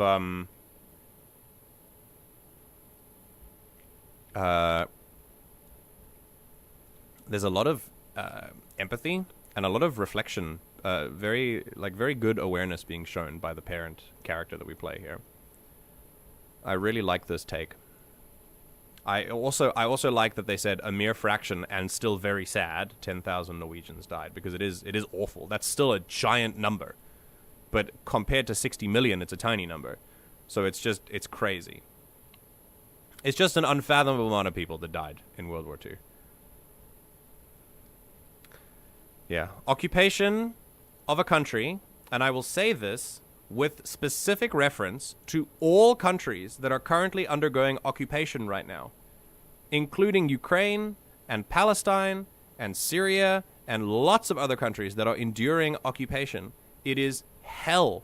It's hell on earth. It's unimaginable conditions. And we have to understand that. I'm A10. Oh, okay. I'm calling you a monster because you refused to read her a story. I know. That's me. That's true. Honestly, you can hold me accountable for that. I totally get it. Okay.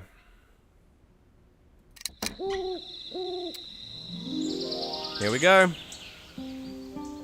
Here I am. Good morning. Ooh. More mail. Uh-oh. Excellent. Mail. Okay. Do we have any, you got any food? No food in the kitchen. Let's fix that. Excellent. Bloop. Lovely. Go on. Alright. Quick thing. We're gonna go to the shops. We should be going. Yes, we should. Alright, head off to school, my love. Whoa. Oh, a scarf! Listen, I'm not gonna lie. Winter is coming soon, so we might need one. Yep. I think I'm gonna buy it now, just because. Just in case. Just in case. It'll be really, really, really important. So, I'll get that. We'll probably get some instant meals. And something else we can eat. Oh my god. Whoo, we broke the bank there a little bit, but it's fine. Alright, see you later, Karin. Have fun. Okay, we're back up to 100. We're really living that paycheck to paycheck life, huh? Yep. I'm commissioning a Ukrainian artist, Oak Ander again, to draw my characters. She draws about the stuff happening in Ukraine. Sometimes it's very powerful. Honestly, it's not a silver lining by any means, but it is a beautiful expression of artists who come from places who are living under occupation. The art is incredibly powerful. Yeah. I mean, it has always been. Art like that has always been very powerful. Oh, I'm glad you're home. Yep, what's up? Everything okay, or are you just regularly dirty? Okay, that's fine. I bought us some good food so we can just... Oh. Liv was so mean. Maybe we could play a bit?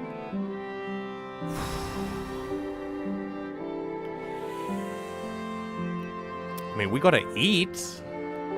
Okay. Go outside and catch a fish. Yeah, let's go outside. How about we go outside? Great. Let's go outside. Fishing! Ooh, look at that! Whee! Move the bob around to follow the shadow. Who knows what you'll fish up? Let's do some fishing, baby! Ooh, shadow. Wait. Come on. Oh god, it's really hard. That's really difficult. This is way more difficult than regular fishing. Regular fishing, you just wait. Hey, we got a fish. Awesome. It's getting late. What if the river monster comes out? We should head back home, I think. No. I agree. We had a lot of fun, though. River monster. Kind of. Oh, what do you mean, kind of? I want my bed. Okay, love. Listen. Gotta get some food in you first. Okay. Here we do. Oh, we don't have time to read mail. That's alright. Alright, what's going on? Can you read me a nice story? It's too late, I'm afraid. Oh, good night then. Okay. No journal entries, but we don't have time to read stuff, so I think we'll wait for tomorrow. Adopt one more child? Honestly, tempting, despite the fact that we are just barely staying afloat with one kid. Having someone to keep her company would be a godsend. This is, Taters, you and I talk about this all the time. The fact that you have to handle everything for your kids is, super stressful. So Yeah, I think, I think having an extra pair of hands to help around, even if it is a kid, not doing housework, but like keeping her company and playing with her, like she needs a friend, you know? But we definitely don't have the money for 2 kids, 100%.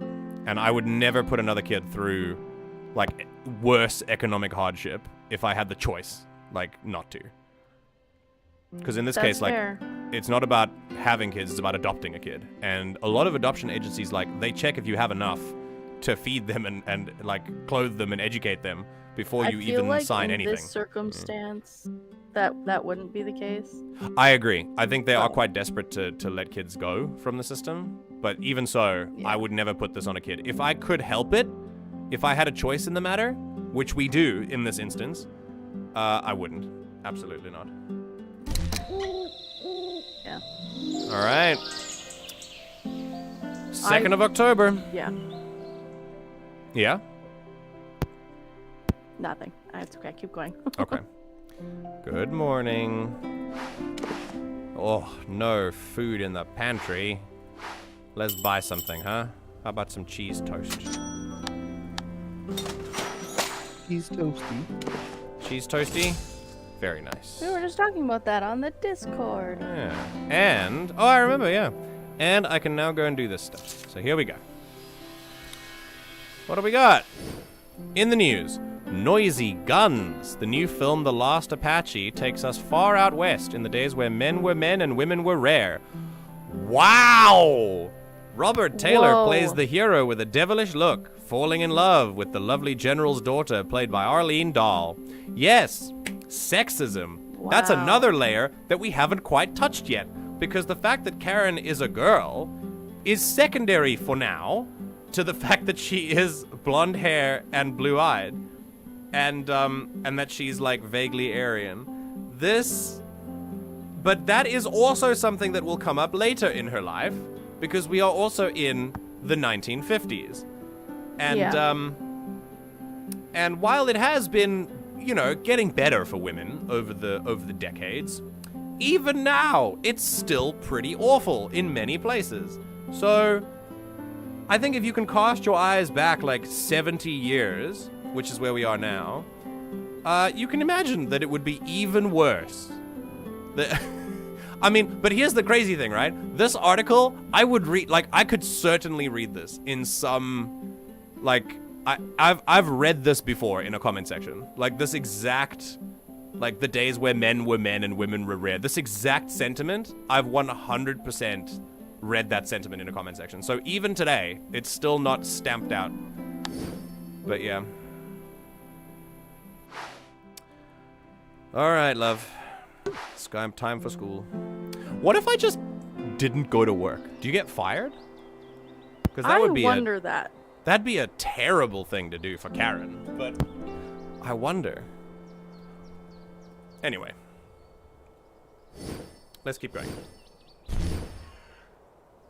Hello. How was school? Hey, how was your day? It was okay, thanks. How was your day? You look very tired. Okay, we gotta make some food. Cooking fish. Cooking fish. Oh, fried fish on toast. Incredible. This should be good. Hell yeah. Oh, that's actually really nice. Bedtime soon? Yeah, you bet it is. Okay, you're still fine. Her a story today. I think we can try and... Yeah, we can read her a story today. It'll be okay. But also mail. We already read the mail. Oh, all It was of the newspaper article. Oh, it was just one thing. Yeah. I thought there was more than one thing. I miss my friend. A story before sleep would be nice. Do you have time? Yes. Great, thank you. Alrighty. A man on horseback. And with a sword. Back in the days where men were men and women were rare. Oh my god. Alright, here we go. Ooh! I feel congestion coming. I think this might be our last day of the run. 2nd of October. Punishing Norwegian girls. Uh-oh. Hold on. It's strange that the women who had children with German soldiers were treated less harshly in other occupied countries than they were here. We lost less people, yet there is more hatred for these women. When the war ended, almost 5,000 of the women who were known to have been with German soldiers were interned into camps. Doesn't that sound familiar? They hadn't broken any Norwegian laws, but were kept in prison-like camps for up to 6 months. This was worse than the punishment given to many of the Norwegians who worked or profited from the German occupation. Being in a physical relationship with a German soldier was seen as worse treason than deciding to work for the Nazi system. Some think it's because it was easier to punish young women. Others thought that the women belonged to Norwegians only. And once again, we realize that not only were these Norwegian women fraternizing with the enemy, but they were also women fraternizing with the enemy. And the child-rearing objects of a country fraternizing with soldiers from the enemy country is very much seen. That's very much how it was seen.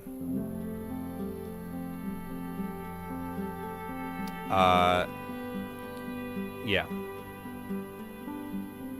So I think even though I could read a sentiment like what we did in the newspaper earlier today in 2024, like I could still read that. There are still people who think that.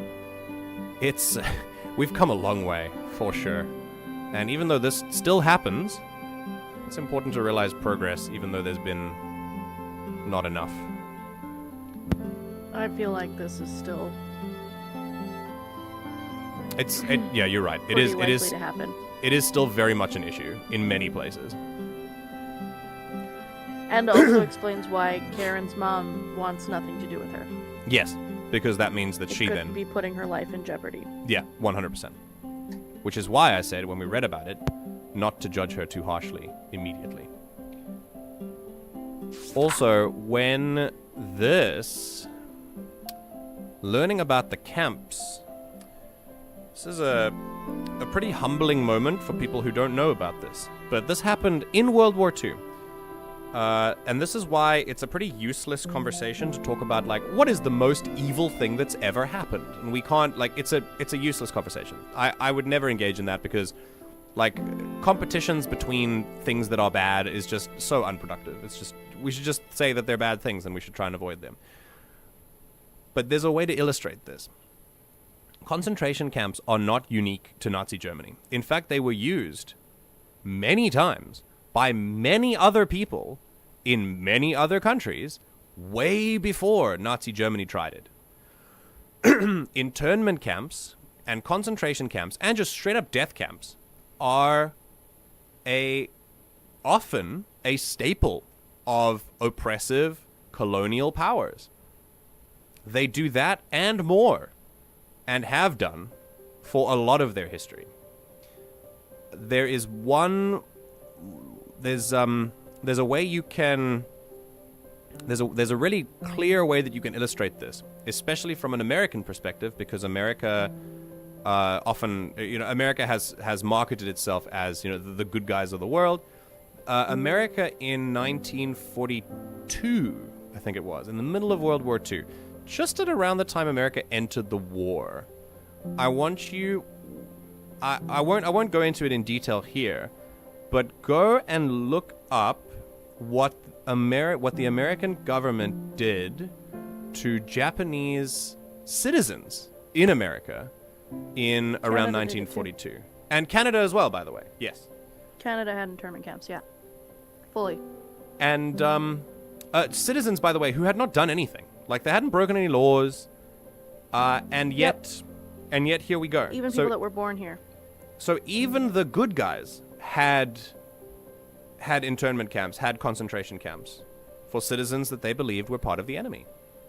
Now, of course, they weren't looking to ethnic cleanse on the same level that Nazi Germany was looking to do, but that doesn't really matter, because conceptually, that's still really, really fucked up. And we should definitely acknowledge that. Canada had been doing awful things like that to the native Canadian population. Yeah. So much so that the residential schools were world-renowned, and the Nazis sent people here to study how poorly we treated the native population in residential schools. I read about that, yeah. Mm-hmm.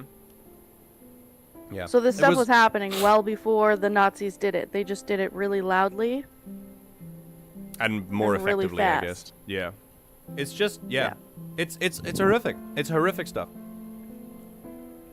Yeah, we have done some insane things in our history. And none of them happen in a vacuum. There are always reasons for them. And those reasons we can get to the heart of and understand why they happen, and so that we can hopefully prevent them from happening again. But no one was clean in this war, particularly World War II. It was not about good guys and bad guys.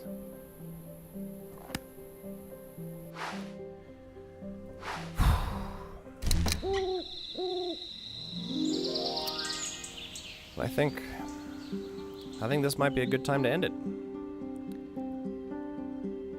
You're up. Good morning. She's very tired. We're back to the bags under the eyes. She needs your clothes changed. Yeah. Poor kid. He's so Alright, sad. so I think for now we're just gonna let it be today. And on October the 3rd, that's where we're gonna end things. Not exactly a positive note, but that's okay. Not everything has to end positively. I don't think we're gonna have a positive note for a while. I really hope... I'm really intrigued as to how they stick the landing on this game. I don't know if it's gonna have a happy ending. I feel like it might get worse. But I think, yeah, it's, I think throughout this, I hope that our discussions are doing what I intend them to do, and that is not to weaponize you against anything or anyone. It's just to help us understand the truth of things. Because if we can understand the truth of things, we can understand the reasons behind them, and we get to notice them more in our modern society today, because they're still happening. And we can either teach the youth around us about how to be better, or we can help each other cope with the stuff when it does happen. We can make differences in our own communities, IRL. There are things we can do with this understanding, and that's what I'm hoping to achieve here. Probably multiple endings? No, you're right. I do think there'll be multiple endings, but I want to know, like, if there are, then I'm very intrigued to know what ending we get. I really hope we have an ending that ends up with happiness for this little one, because she doesn't deserve any of this. In fact, I would argue no one does. And on that note, we shall say goodbye. So thank you, everyone. Thank you for being here. And thank you, Taters and Alferg, and for Zareth for being around as well. I appreciate your presence and your insights and your discussions. It was lovely to learn from you. And I shall see you all for Reading Corner. Taters, you'll probably not be up for it. In fact, probably I won't see you. I probably won't see both of you. Wait, Alferg, are you going to be here for the reading stream? Alferg has fallen asleep. That's okay. All right. I think so. Both of you have a wonderful day. Have a good sleep when you do. And I will see you all later. Goodbye. Join the Discord. They're right, by the way. You should join the Discord. If you haven't already, we have a pretty cool community. You can join us there. I think I'm going to end it on like a more somber note so we can look at... You can just sort of think about what's happened in the game today. I hope that you've taken something good from this. Note that no matter how you've engaged with this content, whether you're watching in the future, whether you're here, whether you're lurking in chat, whether you're not, it's been lovely to have you here. Thanks for spending time with us today and for making me a part of your day. I appreciate that we can experience this story together, and make sure that you stay hydrated, that you're kinder to yourself than you're currently being, and I will see you in the next stream for Reading Corner. We do it all over again. So 8 minutes past 1. Take care.